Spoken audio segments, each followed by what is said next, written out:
Good morning traders. So, మార్కెట్‌లో మనకి ఈరోజు 100 పాయింట్స్ గ్యాప్ డౌన్ అయిందండి బ్యాంక్ నిఫ్టీ. సో, మార్కెట్‌లో మనకు బయర్స్‌కి పొజిషన్స్ ఎక్కువ లేవండి. సో, సెల్లర్స్‌కే ఎక్కువ పొజిషన్స్ ఉన్నాయి. సో, మనం ఇక్కడ ఇలా వార్నింగ్ ఇనికి మార్కెట్ మనకు అప్ సైడ్ ఎళ్ళాలి. ఎందుకంటే ఇక్కడ ఎవరైతే బై చేశారో ఇక్కడ బయర్స్‌కి ఎక్కువ పొజిషన్స్ ఉండవు. ఉన్నా గాని వాళ్ళు 55,000 కింద సో, ఎస్ఎల్స్ ఉంటాయి. అప్ టు ఎవరైతే వీక్ ట్రేడర్స్ ఉంటారో సో, ఈ రిట్రేస్మెంట్‌లో ఎగ్జిట్ అయ్యి ఉంటారు. సో, ఈ మూవ్‌మెంట్ చూసి ఎవరైతే సెల్ చేశారో సో, వాళ్ళని ఎగ్జిట్ చేయనీకి మన మార్కెట్‌లో మనకు బయింగ్ ఎళ్ళే ఛాన్స్ ఉంటదండి. సో, అది కూడా మనకొచ్చేసి 55,900 వరకే ఉందండి ఛాన్సు. ఒకవేళ మనకు డైరెక్ట్ మనకు 55,900 పైన గ్యాప్ అయితే మార్కెట్‌లో మనకు కంప్లీట్ బుల్లిష్ ఉండే గాని, సో స్మాల్ గ్యాప్ డౌన్ అయ్యేసరికి మార్కెట్‌లో మనం వెయిట్ చేద్దాం. 55,900 బ్రేక్ అయితేనే మనకు బయింగ్ ఆపర్చునిటీ తప్ప, సో మార్కెట్‌లో మనకు సెకండ్ హాఫ్ మళ్ళా సెల్లింగ్ ఉండే ఛాన్సే ఉంటది. ఓకే. సో ఈరోజు కొంచెం వెయిట్ చేద్దాము. బయింగా, సెల్లింగ్ అనేది కొంచెం ఆలోచించి ట్రేడ్ ఇస్తున్నామండి. సో ఇప్పుడు ఏం లేక బై చేసుకోవచ్చు. కానీ మాకు ఎస్ఎల్ చాలా నియర్ బై ఉంది. సో మార్కెట్‌లో మనకు క్లోజింగ్ ప్రైస్ చూసి మళ్ళా సెల్లర్స్ యాక్టివేట్ అయ్యారంటే సో ఈజీగా స్టాప్ ప్రాఫిట్ అయిపోద్దనమాట. సో ఫస్ట్ మనం బయర్స్‌ని ట్రాప్ చేసిన తర్వాతకి ఏమైనా సెల్లింగ్ అవుతుండొచ్చు. సో అంత ఫాస్ట్‌గా డౌన్ సైడ్ ఏమి వెళ్ళదండి. సో మార్కెట్‌ల సో ఈ క్లోజింగ్ ప్రైస్ చూసి ఎవరైతే సెల్ చేశారో సో వాళ్ళకి వార్నింగ్ ఇచ్చి మళ్ళా పడిపోవాలండి మార్కెట్. సో నిఫ్టీలో వచ్చేసి మనకు ఏదైతే ఈ మూవ్‌మెంట్ చేసి సెల్ చేశారో సో అప్ టు 25,000 కూడా ఉంది కదా! సో మార్కెట్‌లో కింద డైరెక్ట్ సెల్స్ అవైలబుల్ లేవు. సో మార్కెట్‌ల ఒకసారి వీళ్ళకి వార్నింగ్ ఇచ్చి మళ్ళీ ఏమైనా పడే ఛాన్స్ ఉంటదండి.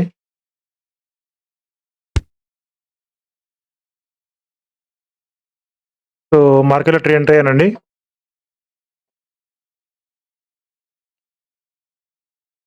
ఇక్కడ ఒక రిస్క్ ఏందంటే మార్కెట్‌లో సో అందరూ సెల్ చేశారు కదా! సో ఇప్పుడు ఈ రిట్రేస్‌మెంట్‌ల అండ్ ఈ స్వింగ్ బ్రేక్ అయిన తర్వాత అందరూ సెల్ చేస్తారు. సో మార్కెట్‌లో డైరెక్ట్ ఎస్ఎల్స్ అవైలబుల్ అయ్యేటికి మళ్ళా ఈ ఎవరు సెల్ చేశారో వాళ్ళు ఎగ్జిట్ అయిన తర్వాతకి మార్కెట్‌ల ఫర్దర్‌గా డౌన్స్ ఉండే ఛాన్స్ ఉంటాయండి. మీరందరూ ఒక బండ గుర్తు పెట్టుకోండి. ఎప్పుడైతే మార్కెట్ అప్ సైడ్ గాని, ఏదైనా డౌన్ సైడ్ వచ్చినప్పుడు చిన్న చిన్న క్యాండిల్ పడి మార్కెట్‌ల ఆగుతుందంటే వాంటెడ్‌లీ సెల్లర్స్‌ని రిటైల్ ట్రేడర్స్ పిలుస్తున్నారన్నమాట. సో వాళ్ళు వచ్చిన తర్వాత ఏం చేస్తుంది మార్కెట్‌ల మళ్ళా ఫాస్ట్‌గా వాళ్ళు ఎక్సలరేట్ అవుతది. ఓకే. దాని తర్వాతకి మన మార్కెట్‌ల further down side, up side అనేది తెలుస్తది. ఓకే. సో ఇది మాత్రం గుర్తుపెట్టుకోండి మీరైతే. సో మార్కెట్‌లో పడేది ఉంటే డైరెక్ట్ పడతది. ఎందుకంటే బై సైడ్ ఎస్ఎల్స్ అవైలబుల్ అయ్యేటికి సో మార్కెట్‌లో మనకు స్లో అండ్ స్టడీగా పడతాయన్నమాట.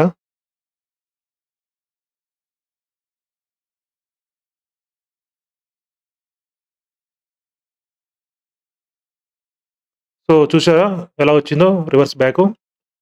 సో అదే చెప్తాను. మార్కెట్‌లో కంటిన్యూ‌గా పడాలంటే సో మార్కెట్‌లో సెల్లర్స్ యొక్క సైకాలజీ చేంజ్ చేసిన తర్వాతకి సో మార్కెట్‌లో డిసిషన్ అనేది తీసుకుంటారండి సెల్ సైడ్. ఎందుకంటే కంటిన్యూ‌గా అందరికి డబ్బులు ఇచ్చుకుంటూ పోతుంటే మార్కెట్‌ల అందరూ ప్రాఫిట్‌లో ఉంటారు తప్ప లాస్‌లో ఎవరు ఉండరు కదా! సో అందుకనే మెయిన్ సైకాలజీ అనేది చాలా ఇంపార్టెంట్ అండి మార్కెట్‌లో.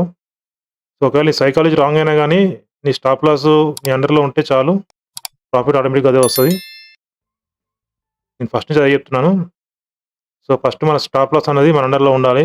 అంటే 1000 2000 3000 4000 అంతే రిస్క్ తీసుకొని ఒకవేళ స్టాప్ లాస్ హిట్ అయితే ఎగ్జిట్ అయిపోవడం బెటర్ అండి. ఓకే. సో మార్కెట్‌లో కంటిన్యూ‌గా అప్ సైడ్ ఎళ్తదని చెప్పలేను నేను. సో మళ్ళీ మార్కెట్ రివర్స్ అయ్యే ఛాన్స్ ఉంటది. Okay. So let's see. So చూసారా ప్యూర్‌లీ ట్రాప్ చేసింది మార్కెట్‌లో. సో సెల్ చేసే తర్వాతకి చెప్పానుగా వాళ్ళు ఎక్సలరేట్ అవుద్దని. సో మార్కెట్‌లో ఎప్పుడు మనకు 55,760 బ్రేక్ అయిందంటే కంటిన్యూ‌గా మార్కెట్ అప్ సైడ్ ఎళ్ళే ఛాన్స్ ఉంటది. లేదంటే ఇక్కడి నుంచి మార్కెట్‌లో మనకు డౌన్ సైడ్ రావాలండి. సో 730 కాంచి మనకు మార్కెట్‌లో కాల్ వస్తే డౌన్ సైడ్ రావాలి. లేదు మళ్ళా ఈ 760 బ్రేక్ అయిందంటే మనకు మార్కెట్‌లో కంటిన్యూ‌గా అప్ సైడ్ అయ్యే ఛాన్స్ ఉంటది.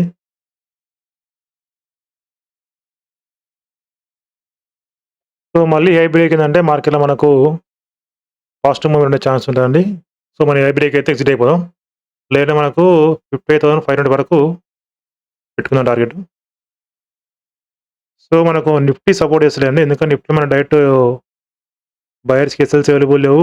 అందులోటి పెద్ద గ్యాప్ ఉంచే వాటికి సో మార్కెట్‌లో బయర్స్ ట్రాప్ చేసిన తర్వాతకి ఏమైనా పడే ఛాన్స్ ఉంటది గానీ, అంత ఫాస్ట్ అయితే పడదండి నిఫ్టీలో.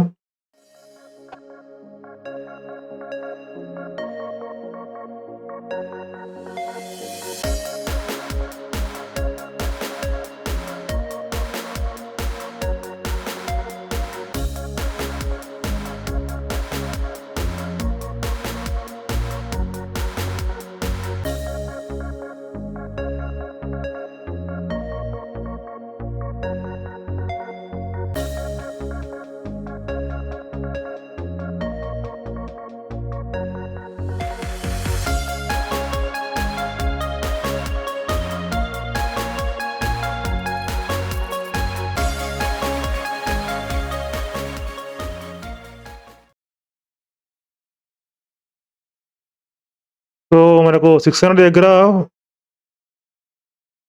50% రిజెక్షన్ ఉందండి. సో, మార్కెట్‌లో మనకు 600 బ్రేక్ అయితే మంచి ఫాల్ ఉంటది. లేదంటే మార్కెట్‌లో మనకు ఇక్కడ డబుల్ బాటమ్ ఏసి మళ్ళీ అప్ సైడ్ ఛాన్స్ ఉంటది. ఓకే.